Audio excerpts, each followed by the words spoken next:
Hi everyone, it's Jen again.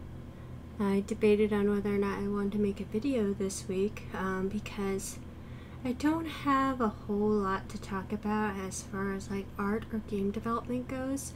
I've been spending a lot of my time this past week just working on the story writing, and I've talked about it before in some of my videos that this is what takes me the longest, so it's kind of weird that I don't talk about it that much. It's just that it's probably the most personal part of working on my projects, and one, I don't want to like talk about things that are like very specific to storyline and to like my writing philosophy, because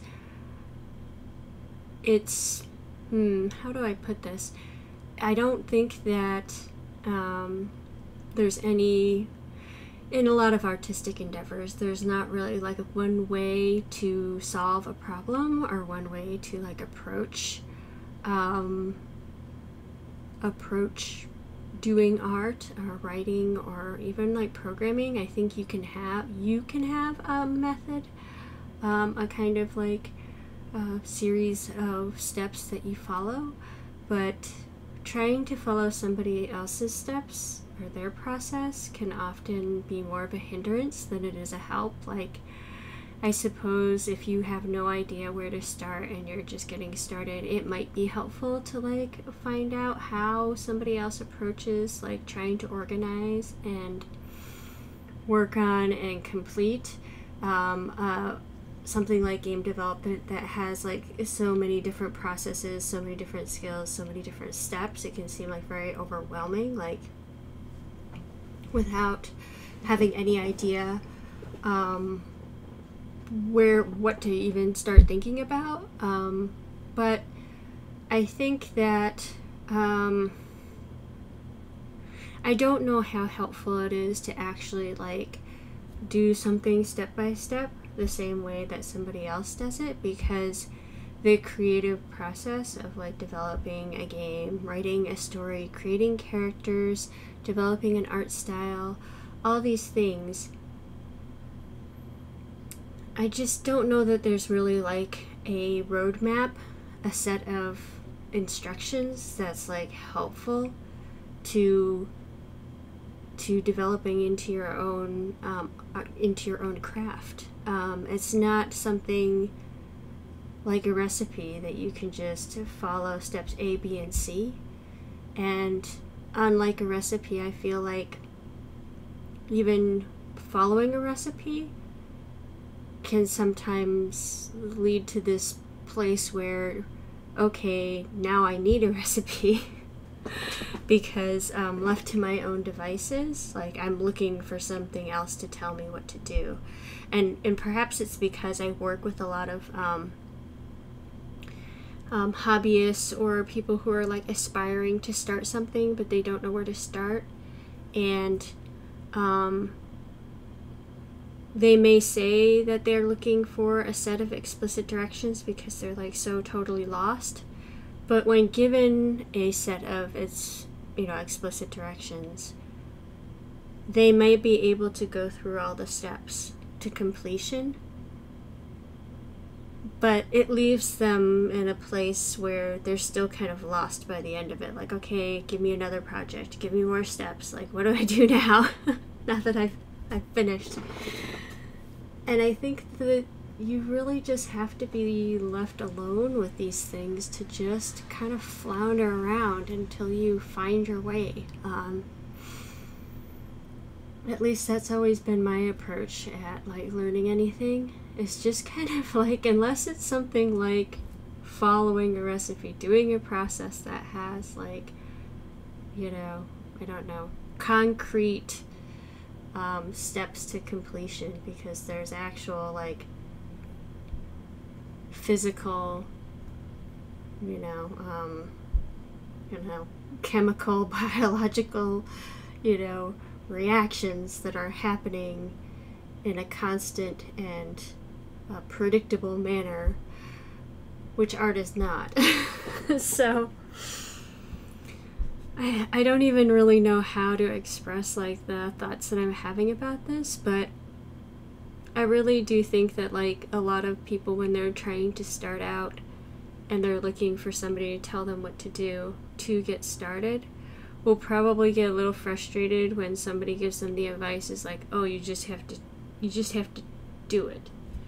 And they're like, well, what does it mean to just do it? Because our education system doesn't really encourage like a learning process that's through creativity and trial and error and failure. Like our learning system encourages learning in a way that's easy to evaluate. So I tell you something and you regurgitate it back. That's a very easy way to evaluate whether or not you're paying attention or listening or getting the information I want you to have. But it doesn't really teach people how to learn. It teaches people how to regurgitate, and I think that's one of the reasons why a lot of people have kind of like a negative association with the learning process or with like structured institutionalized learning, I guess, because they think it's boring, they think it's authoritarian, they think it's it's boring. I was just gonna put it like that. I think that like learning in a rigid structure where you're just taught to, honestly, effort doesn't matter, because if you don't regurgitate the right answer that we're going to evaluate you on, it doesn't matter if you studied for 10 hours or 2 minutes. You just need to give me the answer that I told you to give me. It doesn't matter how deeply you thought about the subject. It doesn't really matter like how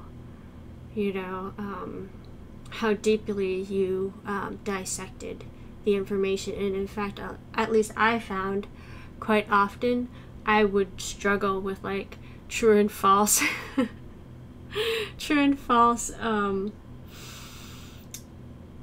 questions on tests, because I would overthink the question and I would like get very nuanced in my thoughts about it, and so then like very few things were like as black and white as to say this is true or this is false, like 100%. And I really struggled a lot of times with those types of questions, because the way that I would look at the material, especially if it was something like evaluating like a piece of writing or something, I would just overanalyze it and make the question much more, and I would read into the wording of the question and I would make it a much more complex problem than what they were looking for. They were just like, no, you're just supposed to like put the words together and just take it at its completely like base value and give me the answer that I'm like looking for, just to like see if you like even know the character's name or something. I don't know. And I'm going off on a tangent because I was originally going to talk a little bit about my writing process, and now here I'm hesitating because I'm like, well, why would I even bother talking about my writing process? Because it's such a personal like approach.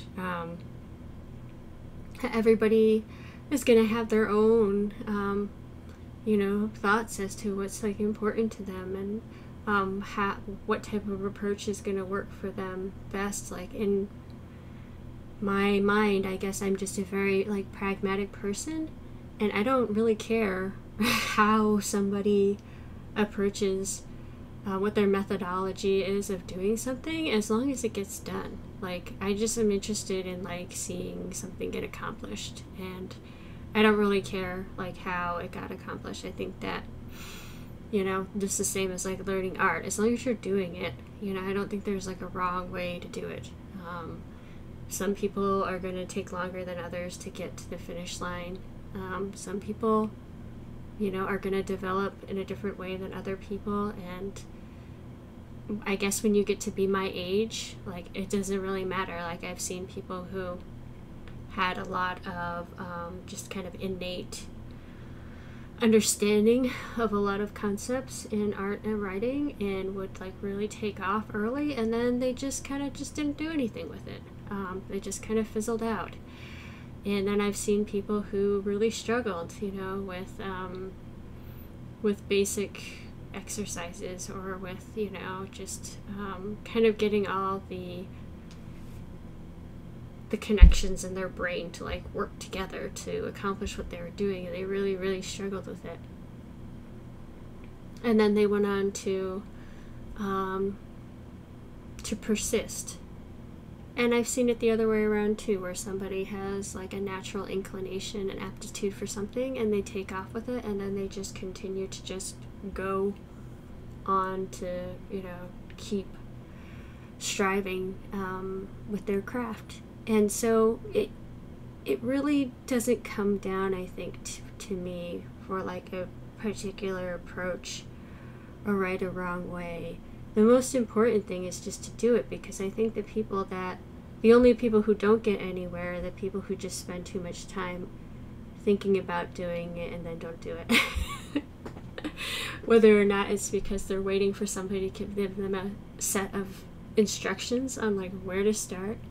They're looking for validation. They're like, I can't do this unless I have something constantly telling me that I'm okay and to keep going. Like, I don't know if it's because, I don't know if where I'm my attitude towards that is coming from like a place of like, well, I was looking for validation and I didn't really like get it, but I just kept going because I just had this burning desire to express myself, and I couldn't through, I guess, normal people ways. I had to use art as a way of expressing myself because I was too introverted and shy and insecure to I don't know, communicate with people normally through like normal social interactions. So I had to do it through like this abstract way of doing it. And at first I really did look for validation, but like maybe because I was so used to like not feeling heard through normal social interactions, whether it was because I was just inept at communicating or I didn't have a lot in common with people. For whatever reason, I struggled to make those types of connections. Not having validation through my art didn't dissuade me. Like if somebody would say that like my art wasn't good, or if I would just get ignored or glossed over or brushed over, like that didn't deter me for whatever reason, because I had decided somewhere subconsciously or consciously that was going to be my way of communicating. Maybe because like the form of rejection that you receive when you are like trying to communicate through art is honestly less direct than being rejected in person, that it still seemed like a safer way to like try to connect with people than through like directly approaching them, at least for someone like myself. These days I've gotten better at just being directly rejected too. So I think I just needed to like, I don't know, I guess become more secure in myself, and that maybe in some strange way, like not being so desperate for, you know, validation through art has also helped me not be so fearful of rejection in reality either. Like I don't know, you just get to a point in your life where you're like tired, and it's not that you don't care, it's not that I'm completely apathetic towards others. It's more that you just come to realize through a lot of experiences that it really isn't you, it's them.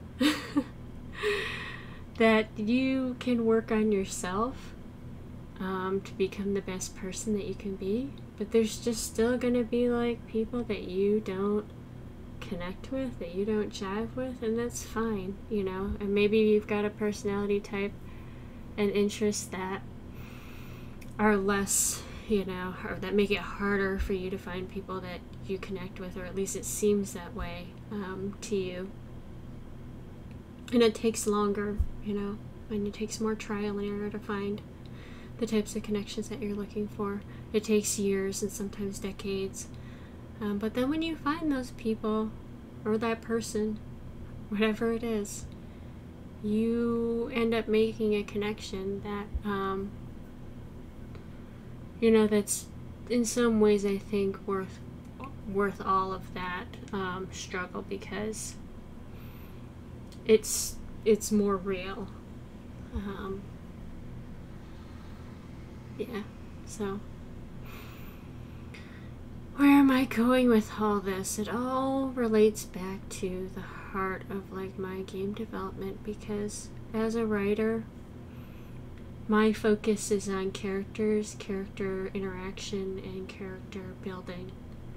All of the world building that I do on the events that happen in the world are just there as a catalyst to propel the characters to developing. And my writing style could be considered sort of like a by your pants kind of writing, where I have these like loose outlines for like the types of events or conversations that I'm aiming to take place, but from there I just go straight into the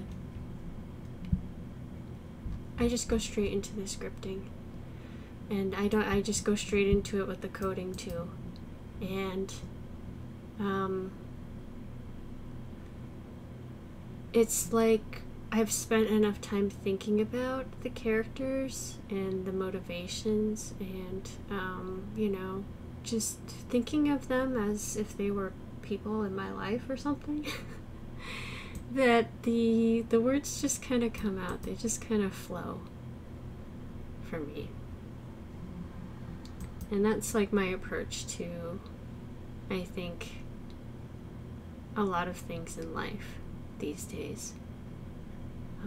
Whether it comes like to drawing or my interactions with others, it's all kind of like art is a deconstruction and reflection of like my life experience. And I think that's the other reason why I really encourage people to go out there and live life. Like, I remember being a young adult, and thinking that I didn't have time to go out there and socialize and talk to people outside of art circles about non-art things. You know, I didn't think I had time or energy to have a child, have a full-time job outside of doing art. But here I am, I'm still doing it. And I think my life was honestly richer for it. Like, it would be a very tempting offer if somebody were to come up to me and be like, hey Jen, do you want to just work on your games and like stop working, you know, stop your full-time job, being basically a public servant? And then you can just focus on doing this artwork and storytelling and things that you have so much fun doing. Like, would you like to just not have to go to your 9-to-5 and like just work on this? And it would be tempting, but maybe because I've already had the experience of working professionally, I think I could honestly say, wow, I would love to do that for a time, but honestly it's probably not going to be best for my mental health. I should at least work with the public like part-time, I think. And it's because I remember when I was younger and I didn't have an understanding of how important it is to be a part of your local physical community, how important it is to challenge myself to interact with people that I didn't choose to interact with. And that whatever little interactions that I have with people, at the end of the day, no matter how grandiose I think that my stories are, and how much meaning and however deep the message that I'm trying to convey to my, to the player, to the reader, to the audience, it's really not going to be any more impactful than my interactions with just helping the public, helping somebody find something they need, answer a question, even just greet them and give them that human interaction that I might be the only human interaction that they've had that day that's going to look at them and treat them with respect and care. And I can't really look at my art and say that my art is more meaningful than that. I think I would be kind of full of myself, I guess, if I were to think that. At the end of the day, my art is what I do for myself. And it's taken me a long time to kind of come to terms with the fact that, even if other people enjoy my art, it's kind of like giving people presents. Where it's I can tell myself that I'm doing a charitable thing, that I'm being good for giving somebody something. But I know I'm really doing it for myself, right? Because it makes me feel good to see somebody else enjoy something that I gave them. Well, those are my thoughts for today. I'm kind of all over the place. I'm not going to get into my game stuff because, this is, it's all part of who I am, right? My projects and my life and my outlook are all interconnected. So I didn't really have a lot to talk about, the actual, I don't know, coding or artwork or anything like that. But I do think that, I guess where I'm at in my worldview and my self-reflections is just as important, if not more important, to what I do. This is who I am. Hope you're having a good weekend, and I'm been very motivated to work on my story and work through writing the endings, because endings are always super hard, which is why I don't get to them that often, but I'm excited about getting to the end of this project. So that's where I'm going to be going hard for the rest of the month. That's my goal, is to finish this game by the end of the month, but we will see, because writing always takes me a lot longer than I think it will. Alright, take care. Don't forget to join the process. Bye.